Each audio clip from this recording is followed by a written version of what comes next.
Okay, for our next assignment, we're going to open the twins document in Photoshop. So I'm going to go back to Photoshop and I'm going to open up my twins. Now this is in your announcements, is where your file is. And you can see that I have a picture of two twins. And I guess the parents like one twin better than the other. So we're going to cut one of them out of our picture and make it look like we just have one child there.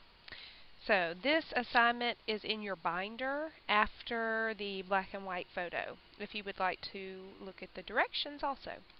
So the first thing we're going to do is we're going to take our rectangular marquee tool and we're going to cut out as much of the little boy as we can, but we do want both of the hands of the other twin, or both the balls there. So I'm going to make my rectangular marquee tool and then I'm going to crop my image. So now you can see that I do have just the one little boy's face, both of his hands, and now I'm going to press Control D to deselect that, and I'm going to use the healing brush. Make sure that you're not on spot, patch, or red eye. Make sure that you're on the healing brush tool.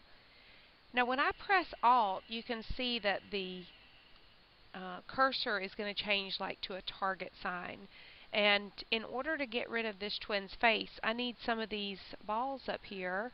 So I'm going to press Alt and click on those, and then I'm just going to kind of brush those over his head. Now, do you see right down here where that mistake was? Once you let go, it'll kind of blend in, but you want it to look pretty natural. So you may have to kind of play around with it to where you don't have... Oh, that's good.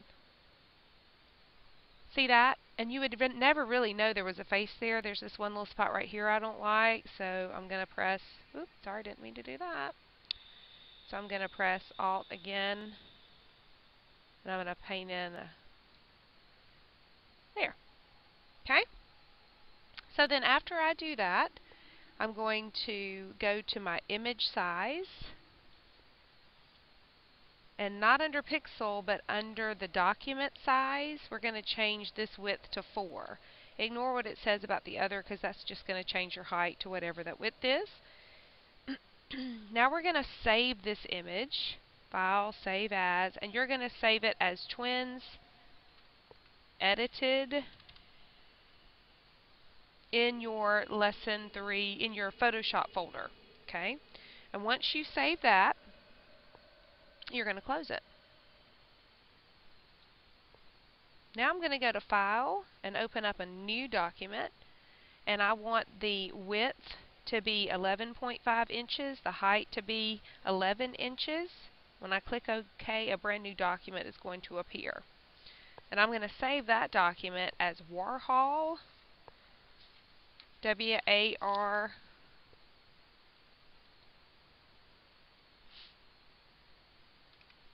H-O-L, and you can put your initials behind it, in your Photoshop folder, and it is a JPEG. And now I'm going to change the color of that background layer. So I'm going to go to the tool palette, get my paint bucket tool, and you can pick any color. They have yellow in the directions, so I'm going to choose yellow. And I'm going to paint my background that color. And then I'm going to click on File, and I'm going to place 6 of those pictures of those twins inside my document. So I want to get not the twins document, but the edited document. Hit place, and it wants you to drag it to the top left. And then it wants you to rename this layer over here. Uh-oh, it might not let me do that since I'm recording. Let me see. Sorry, no, it won't let me do that. But you're going to rename your layer. Wait, maybe if I click here.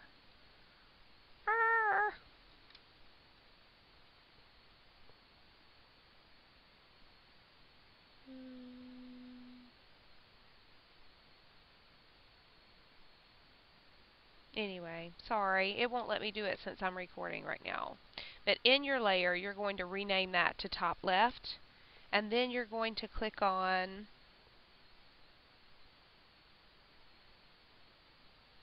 Oh, I'm sorry, I need to remove the sizing handles. So just click on your picture. Alright, now you're going to do that. Now you change the name of your layer to top left, top right, middle left, middle right, bottom left, bottom right. I'm just going to place all my pictures since I can't put those in there. That's not what I want to do. I'm sorry, I've totally lost my place now. Alright, I'm going to file place my picture. And I don't want that one. I want the edited. Okay, so I'm going to put this one here. And I'm going to click on the picture when I have it where I want it.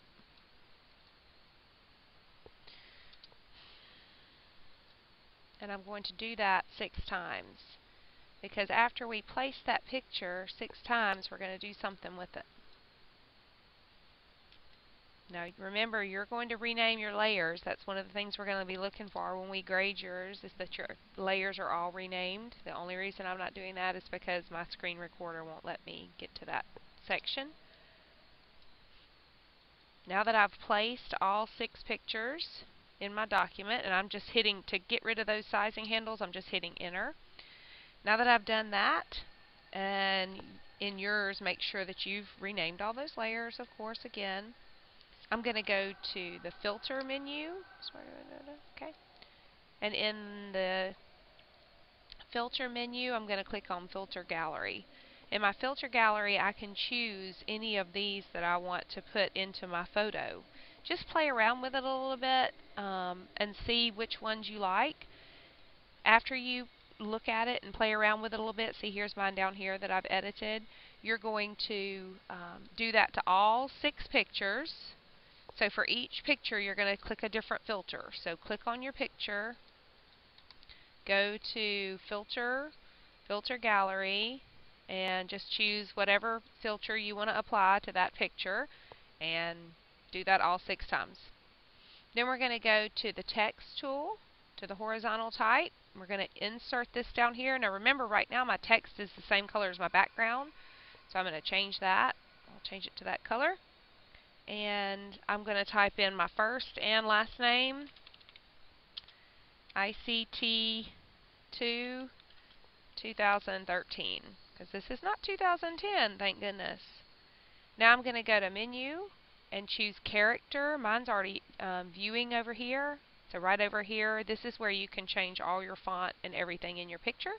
And then you're going to save that as Warhol in your Photoshop folder. Okay, get started.